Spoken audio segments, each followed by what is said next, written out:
Film की शुरुआत होती है एक स्पेसशिप को दिखाने से। स्पेसशिप के अंदर जो पूरी रिसर्च टीम है वो सारे पैसेंजर्स मुसाफिर 90 साल के बाद अपनी नींद से जागेंगे। इस स्पेसशिप का मिशन ये था कि वो इस पूरे टीम को जमीन जैसे दूसरे प्लेनेट पर पहुंचाए, जिसमें उसे अभी भी 90 साल का सफर तय करना है। अब इतने लंबे सफर के दौरान इंसानों की उम्र न बढ़े, इसलिए पूरी टीम को अलग अलग खास किस्म की मशीन्स में रखा गया था, जिन्हें स्लीपिंग चेम्बर्स कहा जाता है, जिनमें सब इंसान लंबी नींद में सोए हुए थे। इन मशीन्स का काम ये था कि वो इंसानों के जिस्म को 90 साल तक महफूज करके रखेंगी। उनकी नींद भी तभी खुलेगी जब वो दूसरे प्लेनेट पर पहुंच जाएंगे। वो आगे बढ़ ही रही थी कि तभी सामने कई सारे एस्ट्रॉइड्स आ जाते हैं, यानी चट्टानों के टूटे हुए टुकड़े जो अब स्पेसशिप को टकरा जाते हैं। पर ये स्पेसशिप काफी एडवांस्ड मजबूत थी। एस्ट्रॉइड्स के टकराने से इसका रिपेयरिंग सिस्टम एक्टिवेट हो जाता है, जिससे हालांकि स्पेसशिप में कुछ खराबियां तो हुई, लेकिन वो खुद को बिल्कुल ठीक कर देती है। ऐसा होने से शिप बंद हुई और अगले ही पल रिस्टार्ट हो जाती है। पर इस टक्कर की वजह से एक पैसेंजर के स्लीपिंग चेम्बर की लाइट ऑन हो गई। देखते ही देखते उसका चेम्बर खराब हो गया। उसके पूरे जिस्म से मशीन्स हटने लगी। स्पेसशिप अपना 30 साल का सफर कर चुकी थी और अब वो अपनी 30 साल की गहरी नींद से जाग जाता है। इसका नाम जिम था। वो उठकर आगे बढ़ा। अब पहले तो उसे काफी चक्कर आ रही थी, लेकिन कुछ ही देर में वो बिल्कुल नॉर्मल हो जाता है। अब जिम उस हॉल में जाता है जहाँ सफर खत्म करने के बाद सारे पैसेंजर्स ने जमा होना था, क्योंकि यहाँ इनकी तब मीटिंग होने वाली थी। मगर जाहिर है उसने देखा कि इस हॉल में कोई भी नहीं है। वो पूरे स्पेसशिप में बाकी सभी पैसेंजर्स को ढूंढने लगा, लेकिन उसे अपने अलावा वहाँ कोई भी नहीं मिला। वो कंट्रोल रूम में मदद मांगने के लिए जाने लगा, पर उसका दरवाजा लॉक था, क्योंकि इसे कंट्रोल रूम के मेंबर की आईडी से ही खोला जा सकता था या फिर टीम के हेड की। इसलिए अब जिम सिस्टम से ही अपनी लोकेशन की डिटेल्स निकलवाता है, ताकि वो पता कर सके कि इस वक्त स्पेसशिप कहाँ है। जहाँ उसे पता चल गया कि वो अपनी मंजिल यानी उस प्लेनेट से 90 साल दूर है, यानी कि वो 90 साल पहले ही जाकर अपने स्लीपिंग चेम्बर से एक्टिवेट हो गया है। वो काफी मायूस हो गया, वहाँ से जाने लगता है। मगर तभी उसकी नजर सामने गई। उसे लगा कि वहाँ कोई इंसान है, तो जिम उस तरफ ही जाने लगा, जहाँ उसे पता चला कि वो इंसान नहीं बल्कि इंसानी शक्ल वाला रोबोट है। अब जिम को वहाँ एक औजार मिला, जिसकी मदद से वो अपने स्लीपिंग चेम्बर को ठीक करने की कोशिश करता है, मगर इस चीज में वो नाकाम ही रहता है। इसके बाद जिम कंट्रोल रूम में भी जाने की कोशिश करता है, औजारों से उसके दरवाजे को काटने की कोशिश करता है, मगर वो इतना मजबूत दरवाजा था कि इसे कुछ भी करना नामुमकिन था। आगे बढ़कर जिम ने देखा कि अब स्पेसशिप की बाकी फंक्शंस में भी खराबी आ रही है, मगर वो इन चीजों को नजरअंदाज करके रोबोट के पास जाकर बैठ गया। उसे कहने लगा कि मुझे ऐसा लगता है जैसे मैं हमेशा के लिए इस स्पेसशिप में फंस गया हूँ, कोई मेरी मदद को नहीं आएगा, मैं अकेला ही मर जाऊंगा इधर। ये सुनकर रोबोट कहता है कि इंसानों की यही खामियां हैं, उन्हें हमेशा वो चाहिए जो उन्हें पसंद हो और जो उनके पास ना हो, और उस चीज के साथ खुश रहना चाहिए जो आपके पास है। उसकी ये बातें कहीं न कहीं जिम पर असर कर जाती हैं, इसलिए स्पेसशिप में जो था वो उनसे फायदा उठाने लगा। खुशी खुशी आगे अपनी जिंदगी जीने लगता है। स्पेसशिप में करने को खेलने को बहुत कुछ था, तो वो सब करके ही जिम अपना वक्त गुजारता है। तभी उसका पैर फिसल गया, वो नीचे गिर जाता है। अचानक उसकी नजर एक स्लीपिंग चेम्बर पर गई, जिसके अंदर एक लड़की लेटी हुई थी। इसका नाम अरोरा होता है। अब जब ये लोग जमीन पर थे तो वहाँ जिम अरोरा को पसंद करता था, इसलिए अब वो वीडियो में उसका इंटरव्यू देख देख कर ही अपना वक्त गुजारा करता था। अब उसके दिमाग में ये आता है कि मैं अरोरा को भी नींद से टाइम से पहले ही जगा देता हूँ। अब वो जानता था कि ये करना गलत है, मगर आखिर में वो इस फैसले पर पहुंचा कि मैं अरोरा को नींद से जगाऊंगा। अब क्योंकि उसके बाल और शेव काफी बढ़ गई थी, तो वो अपने बाल कटिंग करने लगता है, जिसके बाद अपना औजारों वाला बॉक्स लेकर अरोरा के चेम्बर के पास आ जाता है। वो एक औजार से उसके चेम्बर के सिस्टम को करंट दे देता है। ऐसा करने से चेम्बर खराब हुआ, खुल जाता है, मगर इससे पहले उसकी आंखें खुलती, वो अपने पास जिम को देखती, वो अपना औजारों वाला बॉक्स लेकर भाग जाता है। सभी औजार किसी जगह पर छुपा देता है, ताकि अरोरा को ये बात पता ना चल सके कि उसके साथ ऐसा मैंने किया है। जिसके बाद अरोरा अपनी नींद से जाकर आगे बढ़ी, और अब जब दोनों का आमना सामना हुआ तो अरोरा उससे पूछती है कि टीम के बाकी लोग कहाँ पर हैं? कोई नजर नहीं आ रहा। इस पर जिम उसे बता देता है कि तुम्हारा और मेरा स्लीपिंग चेम्बर खराब हुआ है। साथ ही वो घबरा भी रही थी, इसलिए वहाँ जाकर देखती है जहाँ सबकी चेम्बर्स रखी हुई थी। वो देख लेती है कि जिम सही कह रहा था।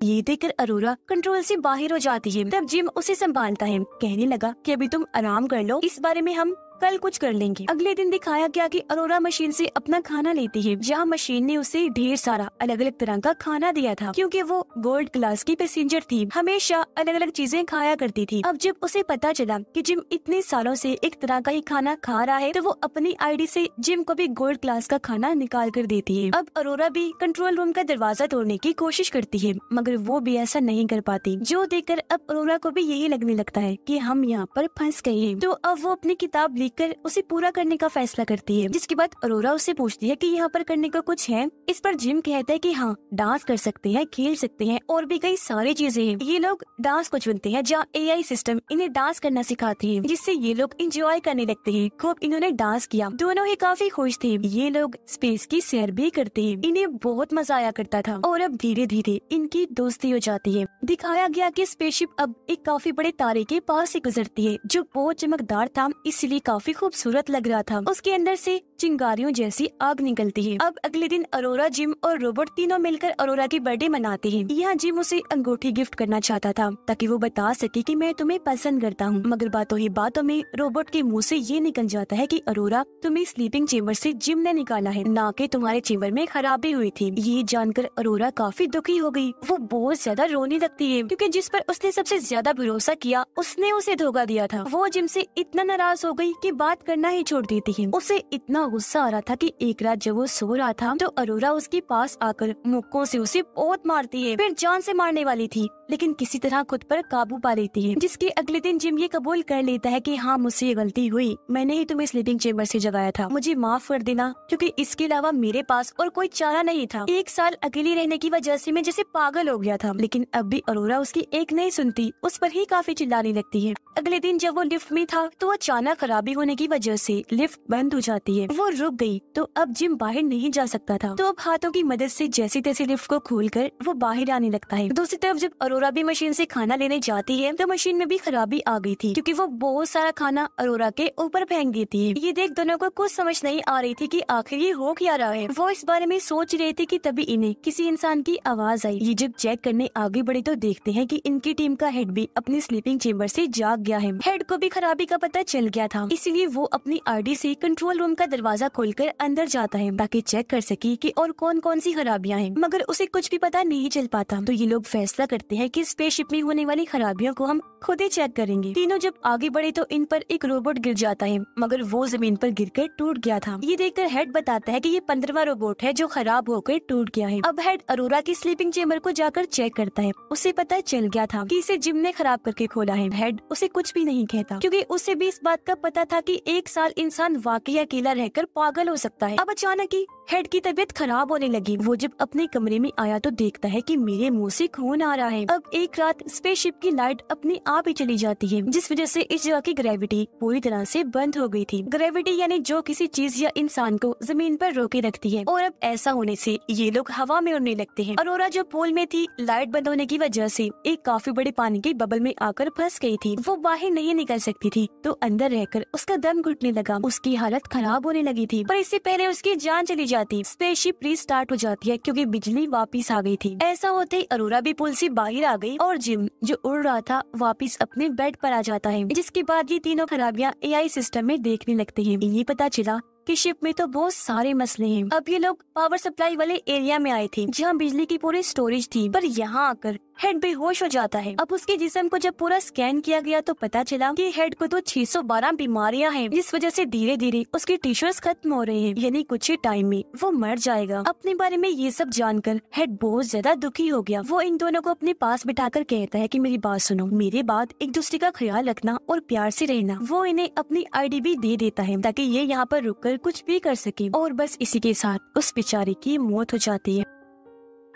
उसकी लाश को वही छोड़कर अरोरा और जिम शिप की खराबियों को ठीक करने के लिए आगे बढ़े, मगर तभी अचानक एक ऐसी खराबी आई कि ये दोनों और आसपास की हर चीज हवा में उड़ जाती है। रोबोट में भी ऐसी गड़बड़ी आ गई कि वो खुद को ही नुकसान पहुंचा रहा था, जो देखकर अरोरा जल्दी से उसके पास गई, उसके सिस्टम को ही बंद कर देती है। जिसके बाद वो दोनों एक बार फिर आगे बढ़ के स्पेसशिप के सारे हिस्सों को बदलने लगते हैं। ऐसा करने के बाद वो पावर सप्लाई रूम के बाहर आए। इन्होंने जैसे दरवाजा खोला तो अंदर एक काफी बड़ा सुराख था, जिसकी तरफ अब ये दोनों खींचने लगते हैं, मगर ये खुद को कंट्रोल करके उस सुराख को बंद कर देते हैं। खुद को संभालने के बाद इन्होंने देखा कि शिप में उस जैसे और भी कई सारे सुराख हैं, और अब जब ये मेन पावर सप्लाई के सिस्टम के पास आए तो पता चला कि बिजली का पूरा सिस्टम खराब हो गया है। इसलिए वो जल्दी से सभी हिस्सों को बदलने लगते हैं, मगर खराबी की वजह से स्पेसशिप में हीट गर्मी इकट्ठा होने लगती है, जिसे बाहर निकालने के लिए इन्होंने लीवर खींचा, पर गेट खुलता ही नहीं। और अब अगर जल्दी हीट को बाहर ना निकाला गया तो यहाँ धमाका हो जाएगा। ये देखकर जिम अब खुद ही सूट पहनकर बाहर आया और उस तरफ जाने लगता है जहाँ से हीट को बाहर निकालना था। शिप के अंदर का टेम्परेचर काफी बढ़ गया था।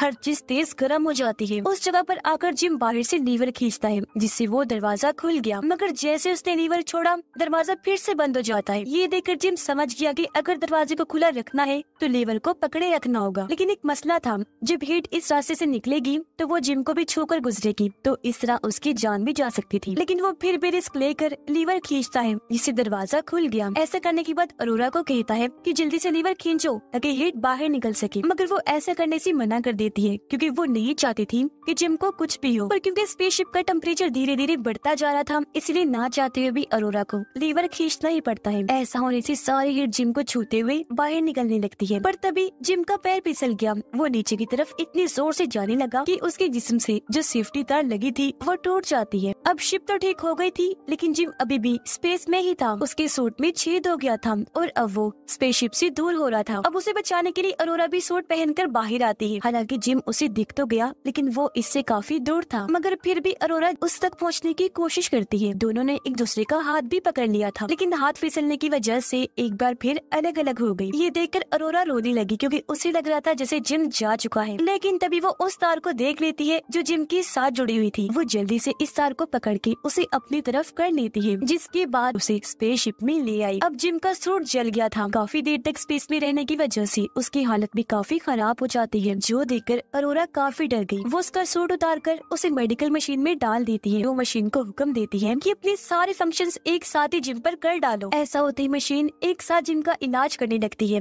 मगर उसकी हालत में जरा भी बदलाव नहीं आता। मगर खुशकिस्मती से कुछ ही देर में जिम की आंखें खुल जाती हैं, जो देखकर अरोरा बहुत ज्यादा खुश हो जाती है। जिम की हालत बेहतर होते ही ये दोनों पूरे स्पेसशिप को ठीक कर देते हैं, जिसके बाद इज्जत के तौर पर हेड की लाश को कपड़े पहनाकर बैज लगाते हैं और उसे स्पेसशिप में छोड़ दिया जाता है। अब जिम को एक और स्लीपिंग चेंबर मिलता है जो बिल्कुल ठीक था। उसमें इन दोनों में से कोई एक जाकर सो सकता था, इसलिए वो अरोरा को कहता है कि तुम वापस जाकर लेट जाओ, फिर 90 साल के बाद ही जागना, जहाँ तुम्हारी आंखें खुलने पर तुम्हारे सामने वो दूसरा प्लेनेट होगा। मगर अरोरा उसे ऐसा करने से मना कर देती है कि नहीं, मैं तुम्हें अकेला छोड़ के नहीं जाऊंगी, हम साथ मिलकर रहेंगे, जो भी अंजाम होगा मैं उसके लिए तैयार हूँ। ये कुछ और साल यहाँ गुजारते हैं, जहाँ एक दिन जिम अरोरा को वो अंगूठी दे ही देता है, जो पहनकर वो बहुत ज्यादा खुश हो जाती है। और अब इसके बाद हम सीधा पूरे 90 साल के बाद का वक्त देखते हैं, जहाँ वो स्पेसशिप आखिरकार उस प्लेनेट तक पहुँच गई थी, यानी अपनी मंजिल तक। ऐसा होते ही सभी मेंबर्स नींद से जाग जाते हैं, पर जब ये स्पेसशिप से उतरने लगी तो इन्होंने देखा कि पूरे स्पेसशिप में पेड़ पौधे उगे हुए हैं, जो अरोरा और जिम ने उगाए थे। पर क्योंकि इतने साल गुजर गए थे तो उनकी मौत हो गई थी, मगर उन्होंने काफी सारे अच्छे कामों में से ये भी किया कि स्पेसशिप को ठीक कर दिया, तभी ये लोग अपनी मंजिल तक पहुँच पाए। और इसी के साथ ये कहानी इधर ही खत्म हो जाती है।